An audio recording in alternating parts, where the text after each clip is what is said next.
Hey everybody, Austin here again with another Let's Play video. Today we're on the FM Towns Marty, courtesy of Tony Hayden, who actually sent it on loan to me so I can do some videos on it. And so he's actually got the Doc Brown installed. I've got a bunch of games on it, and one of them is Super Shooting Towns, which is actually kind of an interesting one. What we're going to be doing is playing the game that's included on it, which is called Super Shooting Towns. It's a simple 4-level long shoot 'em up, both horizontally scrolling and vertically scrolling. But what's also kind of interesting about this is if you click on this icon on the left here, it actually takes you to an editor. You can edit sprites, I guess you can adjust music and things like that. You can effectively create your own shoot 'em up with this application. Now I have no idea what I'm doing here, so I'm not going to be able to show you really anything here. But you can draw in sprites, and as you can see, as I draw in here on the top left, it actually appears there. You can apparently save these, and I guess you can make them, you know, workable sprites. And I'm not sure exactly what it takes, but from what I understand, you can basically create a fully fledged shoot 'em up here in this program. It's pretty interesting stuff. But let's go ahead and click the off button up here and get into the demo game that's actually included. Now, apparently this is the follow-up to Shooting Towns on the FM Towns as well. I've never seen that one in action. I wasn't really able to find much information on it, but Super Shooting Towns here comes with a built-in game. So you just double-click that icon right there, and it'll take us right into the game. So, no options here. No nothing. Any button press on the D-pad, or the controller I should say, will actually kick you right into the game. And if you just let this sit here for too long, it'll also kick you into the game. So let's go ahead and just hit one of the buttons and just jump right in. And so basically button A fires, and the directional pad moves, and that's pretty much it. It's a very bare bones shoot 'em up, but there is some fun stuff in here. I found some interesting little mechanics that I'm going to talk about as we play through this. There's also some neat visuals. As you'll notice, this is a insect based shooter, so lots of insectoid enemies and whatnot, which is kind of unique. You don't see that very often in shoot 'em ups, even back in the day. These guys right here, these are my helpers. They give me power-ups. The bottom power-up there is a rear shot. I don't really want that. I prefer the wide shot or the spread shot. And so I'm going to go ahead and try to carry this through to partway through the second level. There's actually a laser power-up we can get in the second level, which is the most powerful weapon in the game. So I'll point out where, you know, when that appears. So on this first level, there's a lot of objects sort of obfuscating your view. Lots of foreground scrolling layers and whatnot. So in a way, this level is actually the toughest level in the game. And this guy right here is going to be our boss fight at the end of the level. But what I like to do is sit here in the top right-hand portion of the screen and let him just fly off the screen like that. You can't really do anything to that guy in the beginning, but he will pop up again later at the end of this level as a boss fight. You also got to watch out for these spiders that fall down from the ceiling. They can actually corner you. These little guys right here are basically option pods. And so I've got myself a spread shot here. Now there are some extra scoring opportunities, like right there I destroyed those leaves. I think I got some points, maybe an extra life. It flies by so quickly that I don't know exactly what it gives me, but we're going to have the opportunity to do that again later on in this level. And again, more of those guys from the ceiling. You don't want to touch their their silk or their web or whatever you want to call it. That will actually kill you. This is one of those shooters where it is one-hit kills, so you have to watch out for that. Now, you can get power-ups later on in the game that will actually give you an active shield, but that shield, from what I understand, is relatively temporary. And so, yeah. Down here, this guy is giving us a heart. That's actually an extra life, so we went ahead and just got ourselves an extra life. I'm going to try to aim for a 1 life clear on this playthrough, but I make no guarantees. We might end up dying towards the end of the game, or even before that. So yeah, this is our boss fight. You can actually tell that you're doing damage to him because he's blinking. It's actually kind of interesting because most enemies do not blink in this game. It's just boss fights that do, for the most part, as far as I can tell. And interestingly, the game speeds up too after you've beaten a boss. It's kind of an interesting thing. I'm not really sure why that happens. If you're running this stream at 60 frames a second, you will notice that the game is actually relatively choppy in terms of its frame rate. You know, it's a perfectly playable frame rate, but it's not 60 frames a second like we were used to with, you know, most shooters from back in the day. So yeah, your little helpers here, by the way, they can actually be killed, interestingly. I read somewhere that they can't, but I found that you really need a powerful weapon, which the laser will constitute as. So later on, once we get the laser, you'll see I'll start mowing down my own friendly helpers. Now, it doesn't look like you actually get any points for that, but what's kind of interesting is that if you do kill your helpers, they drop a normal weapon power-up. So if you, for some reason, don't like your spread shot, or you don't like your behind-the-back shot, or your laser, you can kill your helpers and get your regular shot back. One cute little, aesthetic in this game is that all your projectiles are actually stars. You're shooting stars, and even your lasers, it's a bunch of stars just back to back. That makes it look like it's a laser, but it's actually not. It's a bunch of stars. So, kind of neat. The game's not super complex. It's not super challenging, but it is, after I've done 5 or 6 playthroughs of it, I've actually kind of grown fond of it. It's a pretty fun little game, and if you have an FM Towns Marty or an FM Towns computer, check it out. It's fun. So you want to hit this slab right here, which makes the laser appear, and I just completely botched that. Let me go ahead and get these power-ups. I botched that hardcore. But there is another opportunity to get a laser on the 3rd level. I don't know if it's going to happen, because my firepower is going to be relatively weak, but we'll see what happens. So, yeah, I was too busy talking, and I wasn't really paying much attention. But there we go. We got our spread shot back, which is fine. And it's not that I'm worried about, not being able to beat the game, because it's a super easy game. I mean, I've got 6 lives right now. I'll probably have 9 by the end of the playthrough. But, I was hoping for a 1 life clear, and I was hoping to show off the laser as well. But maybe we can get it on stage 3. It's not the end of the world. I mean, I'm sure there are other playthroughs that show the laser. And wasn't able to kill one of my guys, which is fine. So, yeah. You'll notice that there are these mine carts that come up from behind. They can actually be destroyed as well. And sometimes they'll have enemies inside them. And so you'll kill the enemies first, and then you'll end up killing the cart itself. Or destroying the cart. You're not really killing a cart. It's an inanimate object, so there's not really anything to kill, but you could destroy it. So for these enemies that come up from behind, you do have to watch out for projectiles. They have a tendency of shooting at you relatively early when they get into the screen. So it doesn't really take long for them to, it doesn't take them much distance going up vertically to, start shooting at you. So you do have to watch out for that. It's especially problematic on stage 4, and actually stage 3, come to think of it, which we will be showing off in just a couple minutes. Like I said, this game is not very long at all. It is, fairly short, so we're going to be done with this in, not too long from now. So this yellow guy seems to be your nemesis. He actually ends up being the final boss in the game, and it looks like he's just got some sort of spat going on with Team Red here, which is my guy. On the final stage in the game, it's another cute little effect or theme where basically that yellow guy is duking it out with, other red guys, and they're bouncing around the screen and throwing projectiles my way as they clash with each other. It's kind of interesting. It's kind of cute. I don't normally look at shmups and go, oh, that's cute, but it is kind of adorable, actually, to be honest with you. This is definitely a shoot 'em up that, while not super complex, it's definitely got a personality, and it's got some charm to it. And for being what is effectively kind of a free bonus game to demonstrate the shooter maker's capabilities, it's pretty fun, it's solid.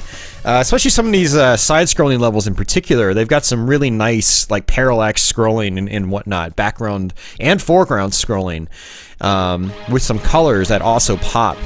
Also, the backgrounds get fairly varied. We've got, forest in the background here. We've got, rocks and water on the bottom, but it'll change into a sky theme, and then we'll, have to bust through columns and things like that. It's kind of interesting. So, despite being such a short little game, there is a decent amount of visual variety in it, at least on these side-scrolling levels. Not as much on the vertically scrolling ones, but on the side-scrolling ones, there's a lot of stuff to look at, which is nice. Keep in mind, I believe this game was 1991. So this was basically, Sega Mega Drive / Genesis was only a couple years, on the market at this point. Super Nintendo in North America was pretty much just released. and I just died again. So I'm definitely not going to be able to show off the laser, unfortunately. But yeah, this looks fairly decent, you know, for that time, 1991. Now this is by no means a full-on showstopper for the FM Towns or the Marty. There are far better looking shooters in the system that run better and play better, but you know, for a shooter maker game, it seems, you know, pretty neat. It's pretty solid for what it is. So these silver worm looking things, they take forever to kill unless you've got a powerful weapon, and my weapon right here is not powerful. But you see that blue star? That is my shield. And on this part, I have to bust through these columns. You do not want to touch the yellow columns at all. You will die pretty much instantly.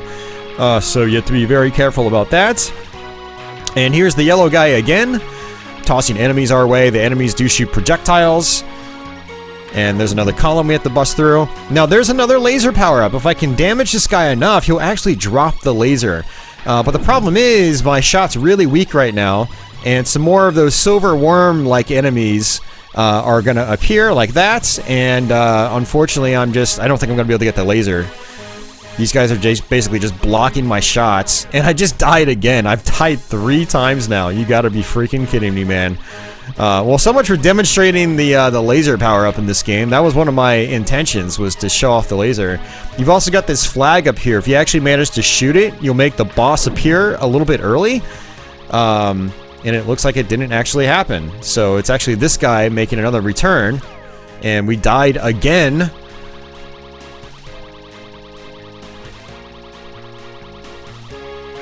So I think what happens is with that flag, you might have to have your options. But basically what happens is you can make this boss appear early and not have to fight that mini-boss right before him. So this is going to take a little while. This guy's not really too difficult. He only shoots a few projectiles at a time, relatively slowly. There's no form of rank or anything like that in this game, so for those of you guys that aren't that familiar with shoot-em-ups, or even just arcade-style games in general, rank is a term that basically indicates it's sort of like an adjustable difficulty on the fly, based on a variety of factors. It really depends on the game.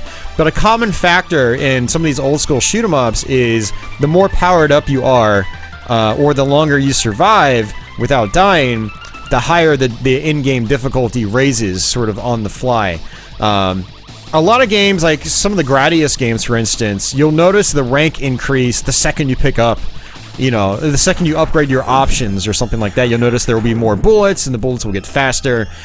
This game has none of that. There is no, you know, a versatile rank or anything like that. It's what you see is what you get. That's it.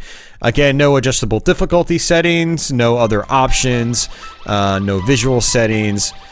So yeah, this is our final level here, so we're gonna get a bunch of power-ups, and I want that wide shot, and I hopefully don't want to die. Not that it really matters. I've got 7 lives. This is kind of one of those. I mean, most of my Let's Plays are fairly casual, you know, unless I play a really challenging game. But this is definitely qualifying as a fairly casual Let's Play. But it's still cool to be able to show off something like this, because, you know, this is not something that you hear a lot of people talk about. I'm going to actually stick with this normal shot right here. Normally I go full-on wide shot. You also notice that your little pod guys, they can start rotating around you. And so that's what's happening right now. And right now you'll notice that my guy is clashing with the yellow guy. Or my teammate is clashing with the yellow guy. So when they clash like that, you'll notice there's a spread shot of blue bullets. So you've got to watch out for those. The collision detection in this is not the greatest. I've definitely found myself dying a couple times because of kind of poor hit detection. And so that's what I was talking about right there, where the guys come up from behind and it doesn't take them, you know, much distance going upwards before they start shooting at you. So that's one reason I actually kind of moved up to the top of the screen, because I wanted to sort of bait the bullets, you know, up towards the higher portion of the screen. Now, it's actually probably would have been a better idea for me to keep the spread shot, simply because that, you know, you've got some enemies that come out from the top and they're shooting lots of bullets at me. So let's go ahead and just come up here, bait the bullets, and then move over and just shoot these guys. And kill these guys, and then these guys, just kill everything that we see. Hopefully I don't die, because I would like to actually have some power-ups in the boss fight at least.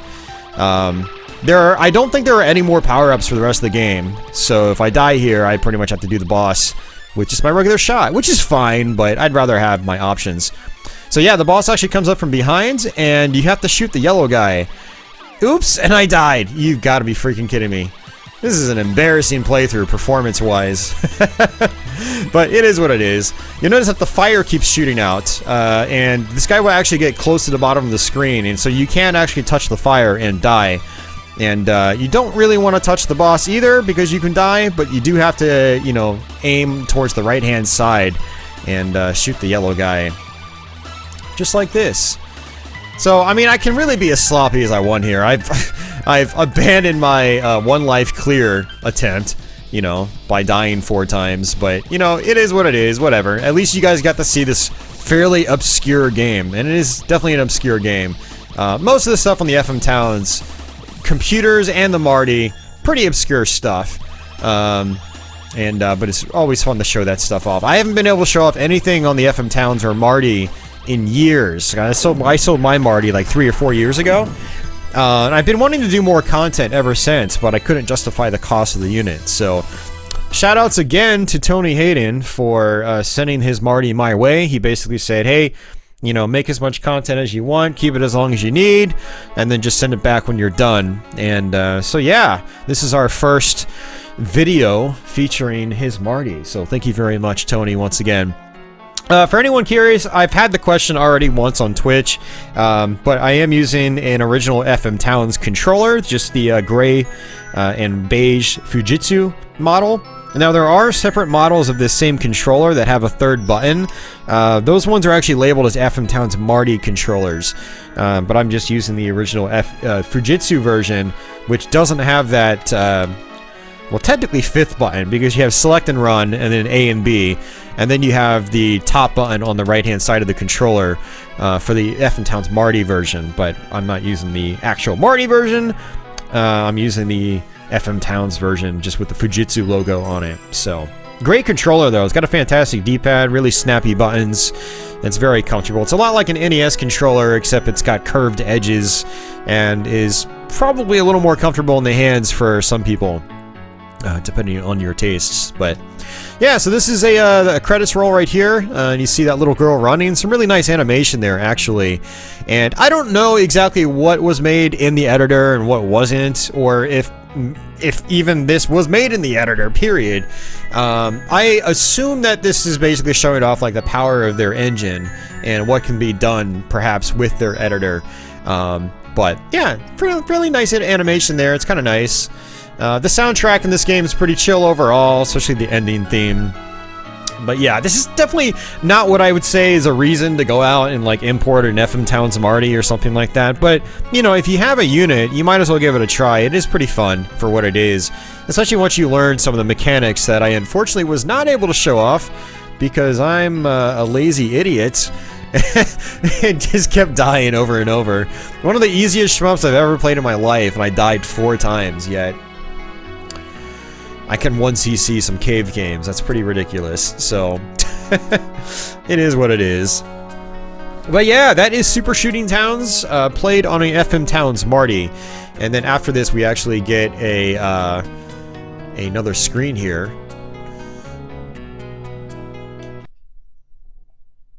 There we go. So let's beat the end. November 14th, 1991. Literally almost 29 years to the day. It's actually November 16th right now as I'm doing this. And I think I first played it on the 14th. That's actually kind of funny. Yeah, that's it. That's Super Shooting Towns for the FM Towns, guys. Hope you guys enjoy this one. I will be back with some more FM Towns stuff. Probably in the live stream format, but if I can find some games that I can do Let's Plays of, I will absolutely do those. If you guys have any particular requests for the FM Towns that you would like to see, be sure to post a comment down below. Also, post a comment down below and say thank you to Tony, because without Tony's generosity, I would not be here right now doing more FM Towns content for you guys. It's really good stuff. I'm really having a great time with it, and Can't wait to do more for you guys. So, but yeah, with that, guys, I'm out of here. If you're new to my channel, please subscribe. I've got a lot of Let's Plays here like this and many, many more to come. For all you guys already subbed, thank you for your continued support. And until the next one, take it easy.